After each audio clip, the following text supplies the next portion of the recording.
Merci. Alors, Madame Christelle, aujourd'hui, nous allons parler d'une portion de votre histoire où vous avez vécu la dépression. À quel moment vous vous êtes rendu compte que vous étiez en pleine dépression? Qu'est-ce qui s'est passé? Ok. Alors, la dépression, déjà, c'est un sujet très vaste que beaucoup de gens ne comprennent pas. Il faut le vivre pour comprendre. Donc, ça ne s'est pas fait du jour au lendemain.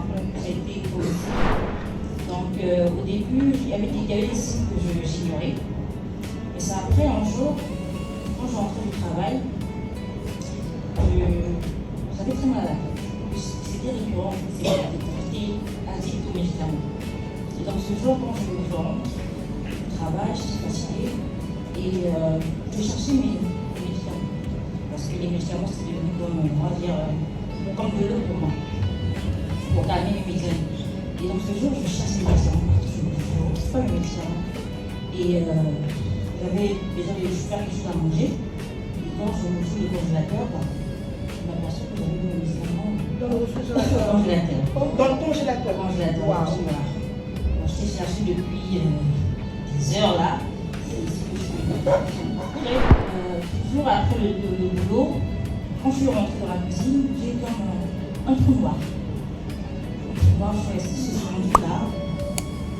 Je me disais, et après, à un moment donné, je me suis rendu compte que j'avais oublié d'écrire mon prénom. Oublié d'écrire votre prénom. C'est-à-dire comment on écrit mon prénom? Ok. Wow. Et donc, je réfléchissais. Il m'a fallu peut-être quelques secondes, on a fait 30 pour que la mémoire revienne. Après, je me suis dit, mais je suis pas possible.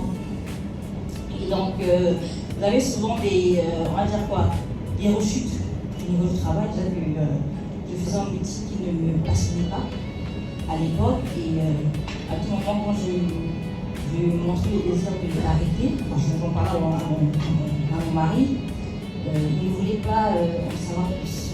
Pour lui, une femme devait travailler, une femme devait être indépendante et tout ça. Ce qui, d'ailleurs, est logique. Le temps, c'est de faire quelque chose qui ne te plaît pas. Et de le faire pour l'autre, pas pour toi. Et donc, face à tous ces signes-là, à un moment donné, je suis allée les consulter. Et là, c'était juste en médical. Donc, si je comprends bien, vous avez commencé à avoir des signaux, perte de mémoire, oubli, tout ça.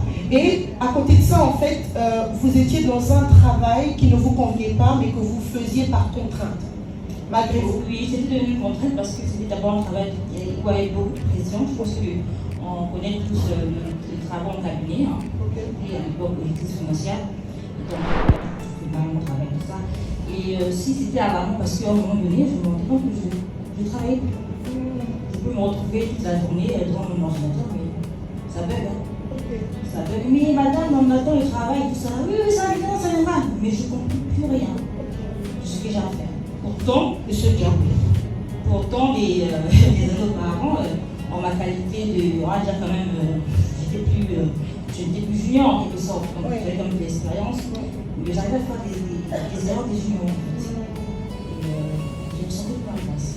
J'ai dit ça commence donc là, il faut que je fasse quelque chose.